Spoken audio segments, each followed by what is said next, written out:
36절부터 49절 우리 한 절씩 교독하시겠습니다. 이 말을 할 때 예수께서 친히 그들 가운데 서서 이르시되 너희에게 평강이 있을지어다 하시니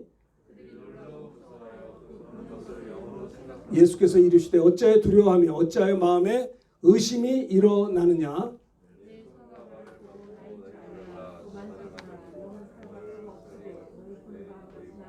이 말씀을 하시고 손과 발을 보이시고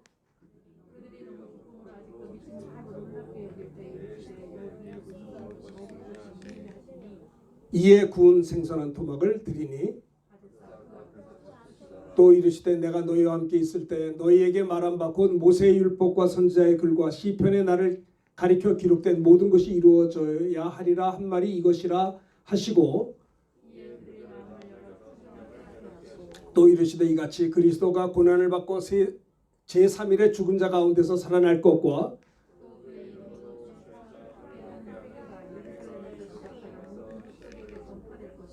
너희는 이 모든 일의 증인이라. 볼지어다 내가 내 아버지께서 약속하신 것을 너희에게 보내리니 너희는 위로부터 능력을 입혀질 때까지 이 성에 머물라 하시니라. 아멘. 오늘 말씀의 제목을 따라서 하시면 고맙겠습니다. 부활의 주님이 제자들에게 하신 일들.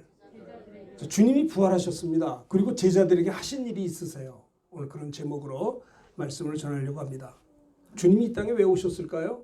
부활하려고 오셨어요. 요한일서 3장 8절에 보면요. 하나님의 아들이 나타나신 것은 이는 마귀를 멸하려 함이라. 따라합시다. 하나님의 아들이 나타나신 것은 이는 마귀의 일을 멸하려 함이라. 요한일서 3장 8절이거든요. 하나님의 아들이 이 땅에 나타나셨어요. 그게 성탄절이에요. 크리스마스예요. 하나님의 아들이 이 땅에 왜 오셨을까요? 마귀를 멸하려고 온다는 거예요. 마귀를 멸한다는 게 뭐예요? 그 안에서 신음하고 불신한 가운데 마귀에게 붙들려 사는 자들을 구원하기 위해서 마귀를 진멸하고 그 안에서 끄집어내겠다, 구원하겠다는 거죠. 이것이 예수님이 이 땅에 나타나신 이유예요. 부활의 주님이 제자들에게 하신 일들이 뭔가?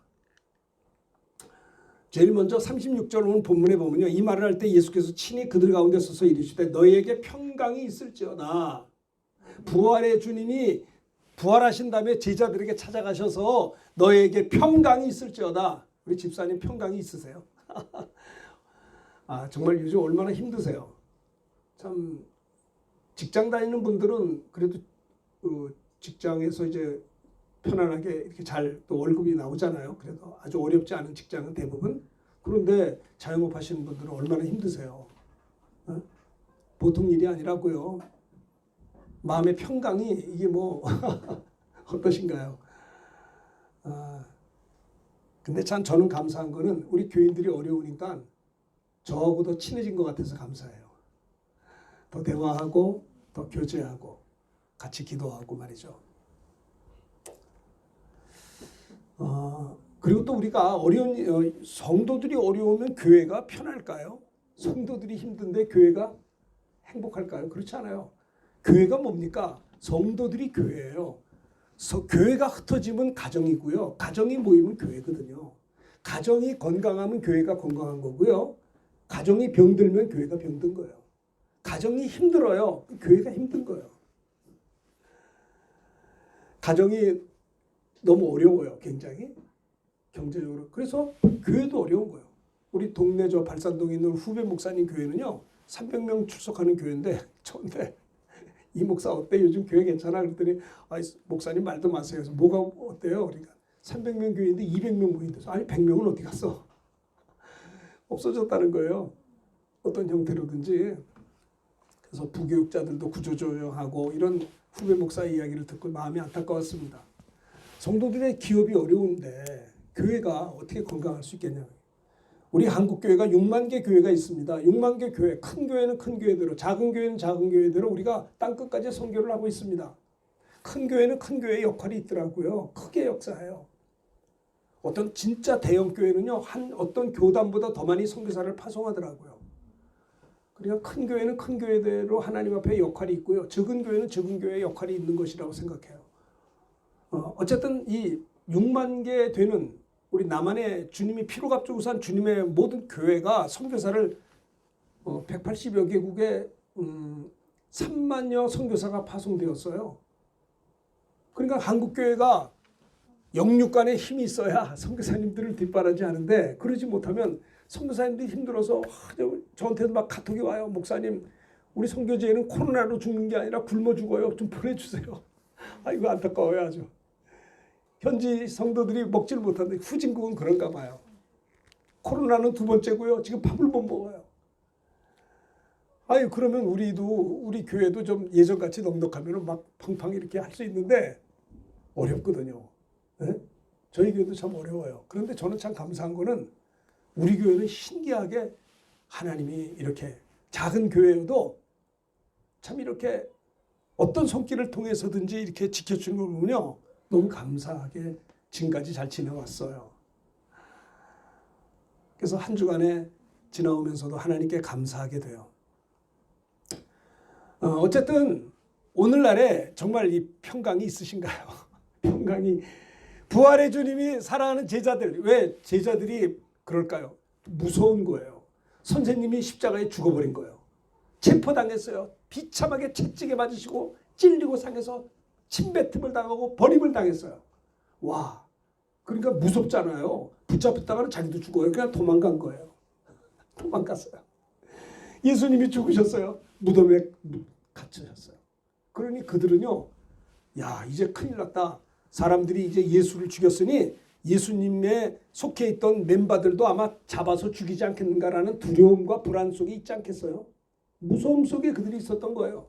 그런데 주님이 말씀하신 대로 약속대로 사흘 만에 4만 권세 깨뜨리고 부활하심으로 사랑하는 제자들에게 나타나셨어요. 뭐가 이쁜가요? 제자들이요. 참 제자들도 인간적으로 주님 앞에 그럴 수 있나요? 물고기 2마리와 보리떡 5개를 가지고 5,000명을 먹이고 12광주리가 남겼을 때 그들은 환호성을 질렀어요. 너무나 기쁘고 바람과 풍랑을 꾸짖어 잠잠시키시는 주님 앞에서 그들은 정말 기뻐했어요. 야, 저분이 하나님이시구나. 저분을 따라가야겠구나. 물이 포도주가 되는 이적을 보면서 그들은 정말 능력의 주님을 봤어요. 각색 병든 자를 고치고요. 12년 동안 혈루증으로 고생하는 여인이 예수의 옷자락 잡았을 때 혈루의 근원이 마른 것을 보고 와, 예수님밖에 없구나 생각했어요. 정말 그들이 예수님이 가는 곳마다 능력을 행하시고 하나님의 영광이 나타나고 정신이 온전하지 못한 귀신 들린 자 속에 있는 귀신을 쫓아낼 때 그가 온전하게 새 삶이 시작되는 것을 볼 때 제자들은 예수님을 떠날 수가 없었던 것이었어요. 그런데 능력 있고 하나님께 그렇게 많은 일을 할 때는 그렇게 주님을 쫓아다니면서 예수님을 어떻게 해서라도 하려고 했다가 예수님이 체포를 당하시고 예수님이 힘이 없어서 붙잡힌 건 아니거든요. 예수님 말씀합니다. 예수님을 체포하러 온 그 군병들을 향해서 말합니다. 내가 지금 이 시간 12영이나 더 되는 천사를 보내어 저들을 다 멸할 수 있지만 이렇게 멸한다고 한다면 이런 일이 이루어지겠다라고 하나님 말씀에 어찌 응할 수 있겠느냐. 이제는 너희의 시간이요 너희의 때라 라고 하시면서 예수님은 힘없이 체포를 당하신 것입니다. 예수님이 온 것은요 섬김을 받으러 온 것이 아니고요. 예수님은 만왕의 왕이시기 때문에 섬김을 받으시기에 합당하신 하나님이시지만은 인자가 온 것은 섬김을 받으려 함이 아니요 도리어 섬기라고 나의 목숨을 많은 사람들을 위하여 대성물로 주러 죽으러 오셨다는 말에 대해서 제자들은 이해를 잘 못했어요. 제자들은 예수님을 어떻게 해서라도 이스라엘의 임금으로 추대해서 자기들도 좀 장관짜리라도 한번 하고 이 불쌍한 이 식민지로 고통하는 유대 백성들을 좀 일으켜서 좀 잘 살아보려고 했던 마음이 있었는데 어떻게 하면 이스라엘 나라를 회복할 수 있겠는가. 여러분 식민지는 비참한 거예요. 식민지는요 거기서 아무리 자식을 잘 키우고 서울대학을 나와도 걔는 출세 못해요. 무슨 말인지 아시겠어요? 식민지라는 거는요 짐승처럼 사는 겁니다. 제대로 월급도 받지 못하고 아무리 자식을 잘 키워도 그 아이가 비전이 없는 거예요. 이게 식민지예요. 그러니 유대인들이 얼마나 기가 막혀서 로마 총독 밑에서 살았다고요. 그러니 메시아 구세주를 기다린 거예요. 성경에 또 메시아를 보내준다는 약속의 말씀이 있었기 때문에. 근데 그들은 세상적 이 세상 나라의 메시아로 생각했어요. 예수님은 그것이 아니라 천국을 주려고 오셨는데 그들은 핀트가 맞지 않은 거예요. 예수님이 능력의 예수님이 십자가를 지시고 물과 피를 쏟으시고 채찍에 맞으시고 가시멜류관을 쓰시고 무거운 십자가를 미고 골고다를 향해 갈 때 예루살렘의 딸들이 쫓아다니면서 울었어요. 그 속에는 귀신 들렸던 막달라 마리아도 귀신이 나가서 저분 때문에 내가 온전해서 인생을 살아가는데 너무나 안타까워서 힘없는 여인들이 눈물을 흘리며 나갈 때 예수님이 말씀했어요. 너희는 나를 보고 울지 말고 너와 네 자녀를 보고 울라. 나는 문제가 없어. 네가 문제가 있어. 네 자녀가 문제야. 난 예수님이 십자가에 못 박혀 피 흘리신 것은 사람들의 알량한 감성을 자극한 것이 아니거든요. 예수님이 이 땅에 오신 것은 피 흘리러 오신 거예요. 왜냐하면 피 흘림이 없이는 우리를 살 수가 없기 때문에 그래요. 하나님이 우리에게 하나님은 영이십니다. 영은 살과 뼈가 없습니다. 그래서 영이신 하나님이 육신을 입고 오셨어요. 여러분 육신은 불편한 거예요. 육신은요 잠을 자지 않으면 졸리고 먹지 않으면 배고프고 때리면 아프고 육체가 있으니까 병도 들고 육체는 불편한 거예요. 영이신 하나님이 불편하고 답답한 육체를 입고 이 땅에 오셨다고요. 왜 하나님이 육신을 입고 오셨을까요? 그게 하나님의 구원의 하나님의 사랑의 하나님의 은혜인 것입니다. 육신을 입고 와야 피 흘릴 수 있고 피 흘려야 우리의 죄를 씻을 수가 있고 우리가 죄 사함 받아야 멸망치 않고 영생 하나님 나라 들어갈 수 있기 때문에 예수님께서 그렇게 오신 거예요. 예수님이 이 땅에 오실 때 베드로는 말합니다. 주여 왜 그렇게 약한 말을 합니까? 우리가 예수님 잘 에스코트하고 보호해 드릴 테니까 죽는다는 말만 하지 마십시오. 그런 일이 이루어지지 않게 되기를 원합니다라고 할 때 야 베드로 너밖에 없구나. 그래도 너밖에 없구나 하지 않았어요. 사탄아 내 뒤로 물러가라. 너는 하나님의 일은 생각지 아니고 사람의 일만을 생각하는구나. 하나님의 아들 예수님의 십자가 나는 죽어야 된다는 것을 예수님의 피 흘려 죽으심을 반대하는 건 사탄인 거예요. 예수님이 이 땅에 오신 것은 십자가 지려고 온 것입니다. 피 흘리러 온 것입니다. 여러분 저와 여러분들 이렇게 형편없고 이렇게 불규칙하고 내가 나를 봐도 별로 마음에 들지 아니하는 이런 불쌍한 우리들 이런 불규칙하고 이렇게 변덕이 많고 이렇게 죄 많은 우리들 같은 것들 위하여 예수님이 오셨어요. 예수님이 우리 같은 것들을 구원하려고 우리의 죄를 대신 짊어지고 십자가에 피 흘려 죽으셨어요. 우리가 태어나기 2000년 전에 있었던 일에 어디서 골고다 십자가에서 하나님의 아들 예수님이 저와 여러분들의 과거 현재 미래의 모든 죄와 허물과 근심 걱정 질병 그리고 가난과 연약함을 짊어지고 하나님의 아들 예수님이 짊어지고 십자가에 못 박혀 피 흘려 죽으시는 그 순간에 우리들의 과거 현재 미래의 모든 죄와 허물과 근심 걱정 질병 가난 연약함을 주님이 다 가져가 버렸어요. 피 흘려 죽으시는 순간에 우리 죄를 가져갔다니까요. 이제는 죄 때문에 지옥 가는 게 아니에요. 예수 안 믿어서 지옥 가요. 하나님이 우리에게 요구하는 건 믿으라는 거예요. 믿음. 믿는 자는 멸망치 않고 영생 얻으리라. 뭘 믿어요? 예수를 믿으라는 거예요. 예수가 누구예요? 하나님의 아들이에요. 예수님은 사람이지만 아담의 혈통이 아니에요. 그래서 예수님만이 죄가 없으세요. 죄가 없기 때문에 우리들의 죄를 짊어질 수가 있는 거예요. 죄값은 사망인데 죄가 없는 하나님의 아들은 죽으실 수가 없어요. 근데 예수님 십자가에 피 흘려 죽으셨어요. 왜요? 저와 여러분들의 죄를 짊어졌다는 증거가 되는 거예요. 예수님 십자가에 피 흘려 죽는 순간에 내 죄가 죽어버린 거예요. 이걸 마음으로 믿으면 의에 이르고 예수님을 내 구주라고 입으로 고백할 때 구원을 받게 되는 겁니다. 따라합시다. 주는 그리스도시요 살아계신 하나님의 아들이십니다. 주님의 말 바요나 시몬아 내가 복이 있도다 이것을 내게 알게 하니 혈육이 아니고 하늘에 계신 내 아버지시니라. 내가 이 믿음의 반석에 내 교회를 세우리니 음부의 권세가 이기지 못한다. 주님이 교회가 뭔지 아세요? 빌딩이 교회인가요? 물론 예배드리기 때문에 예배당을 교회라고 말할 수 있어요. 그런데 주는 그리스도시요 주는 구세주시요 살아계신 하나님의 아들이십니다. 예수님은 아담의 혈통이 아니고요. 동정녀 마리아의 몸을 빌어 성녀로 잉태하여 탄생했기 때문에 예수님은 아담의 자손이 아니기 때문에 죄 없는 하나님의 아들로 오셨어요. 그래서 우리의 죄를 짊어질 수 있는 그리스도 구세주가 될 수 있는 거예요. 주는 그리스도시요 살아계신 하나님의 아들이세요. 주님이 장차 재림할 때 우리가 구원을 받습니다. 그렇죠? 우리가 우리가 아직 근데 주님이 재림하지 않았기 때문에 하나님 나라 간 자가 없어요. 아직까지. 근데 우리가 어려운 일을 당할 때 자매님 누가 우리를 구원할까요? 내가 병 들었어요. 누가 우리를 병에서 건져주실까요? 누가요? 예수님. 왜요? 그분이 구주니까 구해주시는 거예요. 여러분 병들 때 주님 앞에 도움을 요청하시나요? 여러분 경제적으로 어렵습니다. 누가 우리를 구해줄까요? 예수님이. 왜? 그분이 우리의 구주이시기 때문이에요. 내가 죄를 짓고 고통당하고 있어요. 죄에서 누가 우리를 건져줄까요? 예수님. 그분이 우리의 구주이기 때문에 그래요. 따라합시다. 예수님은 그리스도시요 살아계신 하나님의 아들이십니다. 이런 신앙 고백하는 분들이 모인 것이 교회라는 거예요. 이 교회는 특징이 있어요. 따라합시다. 음부의 권세가 이기지 못하리라. 그래요. 성도들은 뱀과 정갈을 밟을 권세를 가지고 태어난 걸 믿으시기를 축원합니다.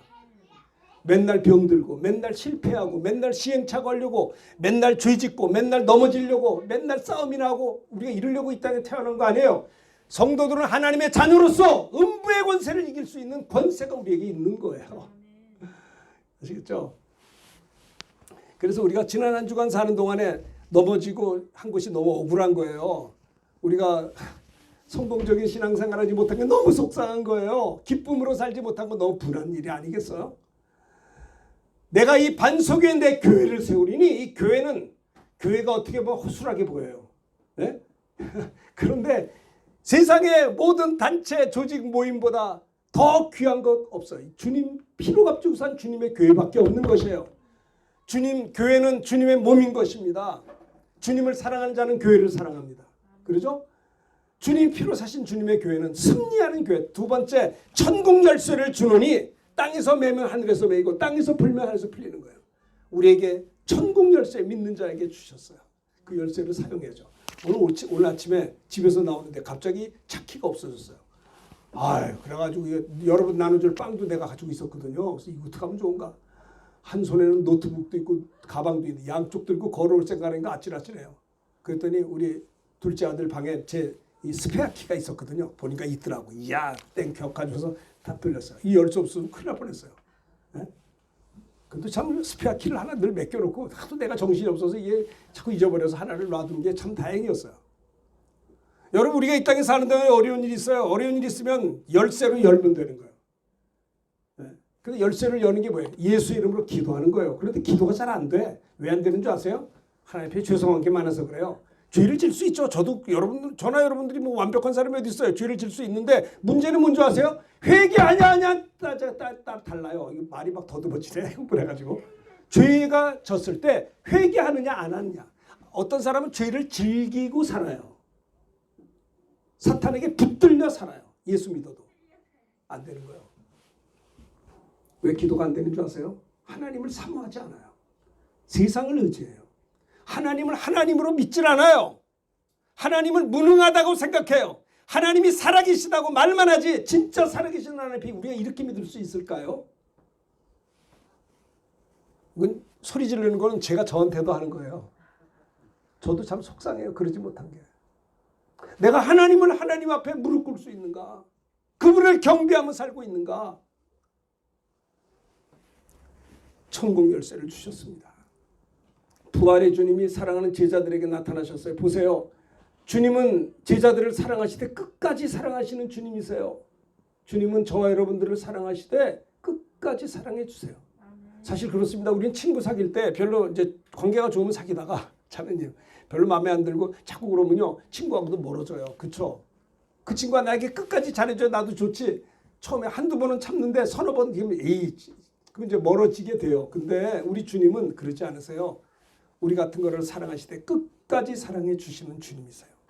제자들이 비록 주님을 배반하고 도망가고 떠나고 옛날 물고기 잡대로 돌아갔지만 우리 주님은 제자들을 사랑하시되 끝까지 사랑해 주시고 그리고 그들에게 부활의 주님이 나타나셔서 너희에게 평강이 있을지어다. 걱정하지 마라. 내가 살아서 왔느니라. 부활했느니라. 불안해하지 마라. 두려워하지 말라. 무서워하지 말라. 염려하지 말라. 너에게 평강이 있을지어다. 평강, 샬롬. 여러분 예수님은 공생의 기간에도 사랑하는 제자들에게 말합니다. 너희가 어디 가서 복음을 전하든지 어디를 어느 집을 방문하든지 평안하기를 빌라. 합당하면 임할 것이요. 합당치 않으면 그러지 않겠다라는 거예요. 자, 우리 그거 하기 전에 우리 마태복음 28장 1절부터 10절 교독해 보겠습니다. 안식일이 다 지나고 안식 후 첫날이 되려는 새벽에 막달라 마리아와 다른 마리아가 무덤에 보려고 갔더니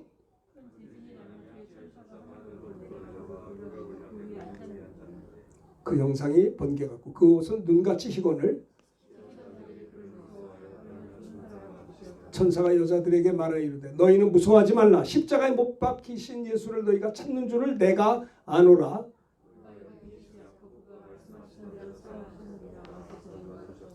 또 빨리 가서 그의 제자들에게 이르되 그가 죽은 자 가운데 살아나셨고 너희보다 먼저 갈릴리로 가시리니 거기서 너희가 배우리라 하라. 보라 내가 너에게 일렀느니라 하거늘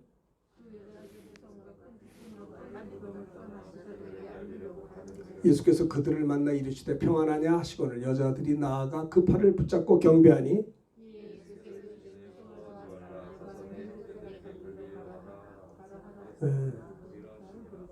이 마태복음 28장의 말씀입니다. 예. 주님의 부활 사건 너희들보다 먼저 갈릴리로 가라 하지 않겠냐. 거기서 나를 보리라 하시니라.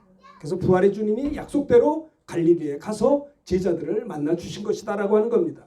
그리고 그들에게 제일 먼저 하신 말씀이 너에게 평강이 있을지어다 이렇게 말씀하셨어요. 자, 예수님은 공생의 기간 동안에도 그 집에 들어가면서 평안하기를 빌라. 여러분 평안하기를 빌면 어떤 일이 생기냐면 그 집이 이에 합당하면 너희의 빈 평안이 거기 임할 것이요 만일 합당치 않으면 그 평안 너에게 돌아올 것이니라.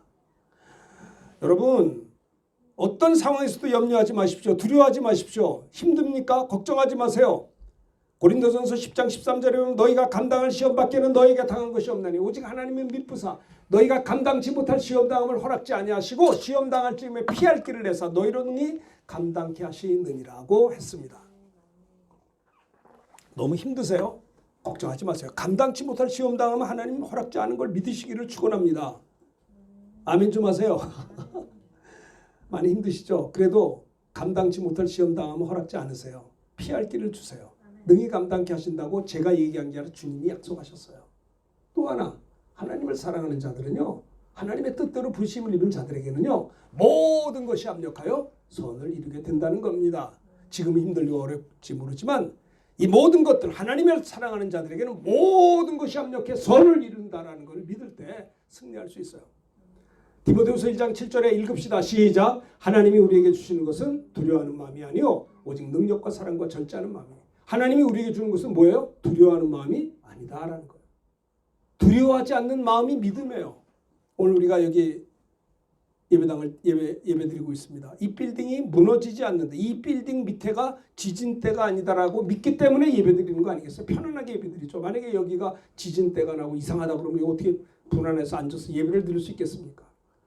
편안한 것이 믿음입니다. 여기가 편안한 것을 믿기 때문에 예배드리는 거예요. 우리가 예수를 믿어도 평안한 것은 하나님이 나와 함께 있기 때문에 평안한 것입니다. 두려워하는 것은 불신앙이에요. 하나님이 우리에게 주는 건 두려워하는 마음이 아니고 오직 사랑과 능력과 근신하는 절제하는 마음이라고 했어요. 너에게 평강이 있을지어다. 또 하나 이사야 선지자가 700년 후에 고난당하실 예수님을 향해 이사야 53장 5절 함께 천천히 읽겠습니다. 시작. 그가 찔림은 우리의 허물 때문이요 그가 상함은 우리의 죄악 때문이라. 그가 징계를 받음으로 우리가 평화를 누리고 그가 채찍에 맞음으로 우리는 나음을 입으도다. 여러분 예수를 믿으시면 크게 아멘 하십시오. 뭘 믿어요? 예수 믿는데 교회 안 다니는 친구가 여러분들에게 예수 믿니? 믿어. 그 예수 믿는 게 뭐야? 그럼 뭐라고 대답하겠어요? 대답을 해야 될 거 아니에요? 그거 전도 아니에요? 그게 뭐냐면 예수를 믿는다는 건요. 하나님의 아들 예수님이 이 땅에 오셔서 골고다 십자가에서 당신과 나의 죄와 허물 때문에 찔리고 상한 걸 믿는 거예요. 예수님이 양손과 양발에 대못으로 찔리고 상하시고 피 흘리신 것은 당신과 나의 죄와 허물 때문에 찔리고 상한 걸 믿는 거예요. 그분이 빌라도 법정에서 징계를 받음으로 인해서 우리의 근심 걱정을 짊어지고 징계를 받음으로 따라합시다. 우리는 평화를 누리고 하나님의 아들 예수님이 로마 군병에게 그 무지막지한 채찍에 맞음으로 여러분 로마 군병 이 팔레스타인 채찍은요 가시가 있어요. 가시. 그 쇠붙이 같은 그 채찍이 있기 때문에 예수님을 채찍으로 때릴 때마다 예수님의 등줄기는요 살로 다 찢겨버렸어요. 너무 채찍에 맞음으로 말미암아 골고다를 향해서 십자가를 지고 짊어져야 되는데 너무 채찍에 맞아서 살갗이 다 드러나가지고 십자가를 짊어질 수가 없어서 쓰러져서 옆에 있는 구레네 시몬이 대신 짊어지고 갈 정도로 주님이 채찍에 맞으신 것은 저와 여러분들의 질병을 짊어짐으로 채찍에 맞음으로 우리가 나음을 입었다라는 걸 믿는 거예요. 예수 믿는 사람은 그러므로 죄의 허물을 용서받을 권리가 있고요. 마음의 평화를 얻을 권리가 있고요. 병 고침받을 권리가 있음을 이사야 53장 5절은 우리에게 말씀해 주고 있는 것입니다. 부활의 주님이 제자들에게 하신 일이 뭐냐? 너에게 평강이 있을지어다. 평강을 주셨다라고 하는 겁니다. 두 번째는 뭐냐? 우리 44절 45절 너희에게 한번 천천히 읽어봅시다. 마음을 열어 성경을 깨닫게 한 것이 두 번째인데요. 그것이 44절 45절 천천히 앞에 있는 거 읽읍시다. 시작. 너에게 말한 바 곧 모세의 율법과 선지자의 글과 시편의 나를 가리켜 기록된 모든 것이 이루어져야 하리라 한 말이 이것이라 하시고 이에 그들의 마음을 열어 성경을 깨닫게 하시고. 오늘 본문의 말씀이에요. 누가복음 24장 44, 45절에 보면 36절에는 평강을 주셨고요. 두 번째는 너에게 말한 바, 주님이 그 부활의 주님이 제자들에게 설명을 하는 거야. 너에게 말한 바 곧 모세의 율법이 뭐냐, 선지자의 글이 뭐니, 시편에 메시아 그리스도를 가리켜 기록된 모든 것이 이루어져야 하리라 한 말이 이것이다. 예수님이 죽으시고 부활한 이 모든 것이 선지자의 글에 나와 있고요. 이사야 선지자를 비롯해서 또 시편 22편에도 메시아의 고난이 나와 있어요. 그렇죠?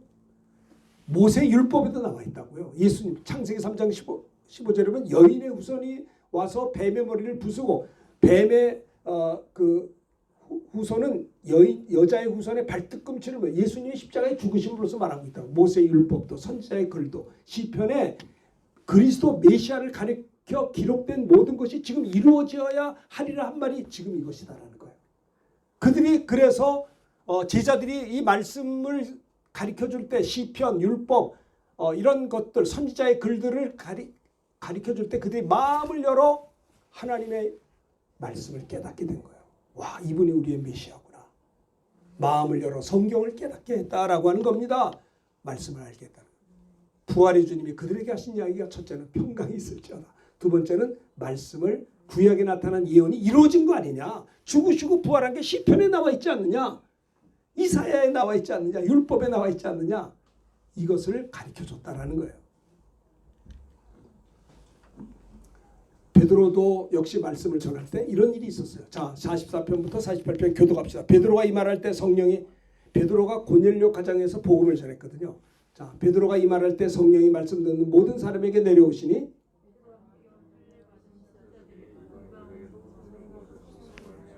이는 방언을 말하며 하나님 높임을 들음이로라. 이에 이 사람이 우리와 같이 성령을 받으니 누가 능히 물러 세례 줄 그 말이요. 48절 명하여 예수 그리스도 이름으로 세례를 베풀라 하니라. 그들이 베드로에게 며칠 더 멀기를 칭하니라. 자, 보세요. 베드로가 고넬료 가정에 가서 복음을 전했어요. 근데 말씀을 전할 때 성령이 말씀 듣는 자에게 내려왔다는 거예요. 예수님이 부활의 주님이 제자들에게 시편의 글과 선지자의 글과 모세의 율법을 말씀을 가르쳤을 때 이것이 메시아가 오셔서 이렇게 된 것을 가르쳐줄 때 그들이 마음의 문을 열고 주님을 믿었다라는 거예요. 부활의 주님을. 베드로가 복음 전할 때 말씀 듣는 자들에게 성령이 임했다라고 하는 겁니다. 여러분, 하나님 말씀을 여러분들이 읽을 때 은혜를 주세요. 저는 예전에 신학교 들어가기 전에 버스에서 성경을 읽을 적이 있었습니다. 재수하고 대학을 공부했기 때문에 성경 볼 시간이 없어서 이제 학원에서 집으로 올 때 재수할 때 버스 속에서는 이 조그만 신약 성경을 읽을 수가 있겠더라고요. 근데 공부하느라고 바쁘니까 평상시에 성경 못 받아. 버스 타고 왔다 갔다 할 때는 책을 볼 수가 있었어요. 성경책을. 그런데 어떤 때는요. 그 집으로 돌아가는 길에 이제 신약 성경을 이렇게 읽고 이제 집으로 가는데 이게 말이죠. 기도하고 싶어도 견딜 수가 없는 거예요. 저희 집하고 우리 교회가 영도 반단교회인데 한 100m 거리가 되거든요. 그래서 제가 집에를 못 가고 막 신약 성경인데 막 기도하고 싶어 견딜 수가 없는 거예요. 그래가지고 예배당에 가서 우리 교회 가서 기도하면 30분 40분 통성기도하면 막 토한 걸 토하듯이 막 기도가 나오고 회개하고 그거 참 행복해요. 지금도 좀 그랬으면 좋겠어요. 그때 얼마나 행복했는지. 하나님의 말씀이 참 은혜를 주는 거예요. 마음을 열어 성경을 깨닫게 하신 거예요. 부활의 주님이 임하셨을 때 이런 역사가 있었어요. 제가 1975년도에 대학을 못 가고 재수할 때 우리 교회에서 여름 수련회를 했어요. 근데 전도사님이 그때 수련회 가서 집회를 하시는데 중고등부 청년들이 같이 가서 이제 이렇게 수련회를 했는데요. 온 학생들이 설교하는 전도사님도 눈물을 흘리면서 설교하고 설교 듣는 우리들도 다 울면서 받았어요. 하나님의 말씀으로 충만했어요. 은혜가, 기도가 충만했어요. 그 다음부터 우리 교회가 한 230명 모였던 그런 교회였는데요. 어른들이 새벽 기도가 80명씩 나왔어요. 그 수련회가 끝난 다음에 청년 학생들이 은혜 받아서 여름방학이었죠. 그때 방학 동안에 거의 새벽 기도가 80명 100명이 나왔다니까요. 말씀 운동이 일어나니까 은혜가 있더라 이 말이에요. 부활의 주님은 마음을 열어 말씀을 깨닫게 하시는 역사가 우리에게 있게 되기를 주의 이름으로 축원합니다. 자, 이제 마지막 세 번째는 뭐냐? 따라합시다. 능력을 받기까지 이성에 머물라 하심. 자, 49절 다 같이 읽읍시다. 시작. 볼지어다 내가 내 아버지께서 약속하신 것을 너에게 보내니 너희는 위로부터 능력을 입혀질 때까지 이성에 머물라 하시니라. 누가 한 거예요? 부활의 예수님이 하신 말씀이에요. 부활의 주님이 첫 번째는 평강이 있을지어다. 그들이 구약 성경을 열어서 마음을 열어 성경을 깨닫게 하신 그분이 세 번째 하신 말씀이 볼지어다 내가 아버지께서 약속하신 것을 너에게 보낼 거다. 언제? 부활의 주님이 승천한 다음에 아버지께 받아서 성령을 보내리니 너는 위로부터 능력이 입혀질 때까지 이 성에 머물라. 너희가 부활의 주님이 하늘로 그 부활의 주님이 제자들에게 무슨 말씀을 하신 거냐면요. 내가 좀 있으면 승천할 텐데 승천해서 내가 내 아버지께서 약속하신 것을 받아서 너에게 보낼 텐데 보혜사 성령을 보낼 텐데 너는 위로부터 성령을 충만히 받고 능력이 입혀질 때까지는 이 성에 머물러 있으라는 거예요. 이거는 성령 충만을 받으라는 거예요. 성령에 충만해야 돼요. 왜 우리가 성령 충만하지 않은 줄 아세요? 세상으로 충만해서 그래요. 우리들의 마음이 세상을 향한 뜨거움이 있죠. 그래야 살죠. 그런데 그에 못지않게 하나님을 은혜를 사모하는 마음이 없다라는 거예요. 120문도가 사모할 때 그들이 성령을 충만히 받고 방언을 받고 120명에 의해서 초대교회가 시작된 거예요. 부활의 주님이 우리에게 요구하는 거 뭐냐? 부활의 주님을 믿느냐? 그거 가지고 안 돼. 내가 승천한 다음에 약속하신 보혜사 성령을 보낼 테니까 위로부터 능력이 입혀질 때까지는 이 예루살렘을 떠나지 말고 이 예배당을 떠나지 말고 머물러 기도해야 된다라고 부활의 주님이 말씀하신 것입니다. 예수님이 십자가에 피 흘려 죽으시고 부활하셨어요. 피 흘려 죽으심으로 우리의 죄 문제 해결했고 부활해서 마귀 권세를 깨뜨렸다고요. 사망 권세가 깨졌어요. 주님이 부활함으로 마귀 권세를 깨져버린 거예요. 다 끝났어요. 그리고 주님이 하신 말씀은 볼지어다 내가 승천해서 아버지께서 약속하신 것을 너에게 보낼 거다. 내가 올라가면 하나님 보좌 앞에 올라가서 아버지께 성령을 받아 너에게 보내리니 너는 위로부터 성령의 능력이 입혀질 때까지 가만히 있으라는 거예요. 성령을 충만히 받은 다음에 권능을 받아서 땅끝까지 예수를 증거하는 증인이 되라는 거예요. 이거 해야 돼요. 아시겠어요? 따라합시다. 예수를 믿어 하나님의 자녀가 된 우리들에게 약속하신 성령을 사모합니다. 다시 한번 약속하신 성령이요 내게 임하여 주옵소서. 예, 그렇게 할 때 권능을 받아서 이 세상을 이기게 된다니까요. 그리고 땅끝까지 주님의 사명을 감당할 수가 있는 거예요.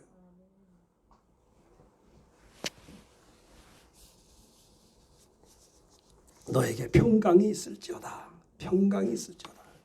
힘들고 어려운 상황 속에서도 하나님의 평강을 받으셔서 넉넉히 이기셔야 됩니다. 걱정하지 마세요. 다 피할 길을 주시고요. 감당치 못할 것은 없어요. 감당치 못할 시험 당하면 허락지 아니하십니다. 여러분 어떤 상황에서든지 기도하십시오. 왜 기도합니까? 하나님 살아계신 하나님 또 하나님 전능하신 분이기 때문에 우리가 기도하는 것입니다. 부활의 주님이 제자들에게 하신 일들을 잘 생각해 봅시다. 평강을 주셨습니다. 말씀을 깨닫게 하셨습니다. 세 번째는 성령 충만을 받으라고 했습니다. 이 은혜가 우리 부활절 아침에 가득할 수 있게 되기를 예수님의 이름으로 축원합니다. 할렐루야. 자, 우리 찬송가 164장 그냥 해도 되고요. 164장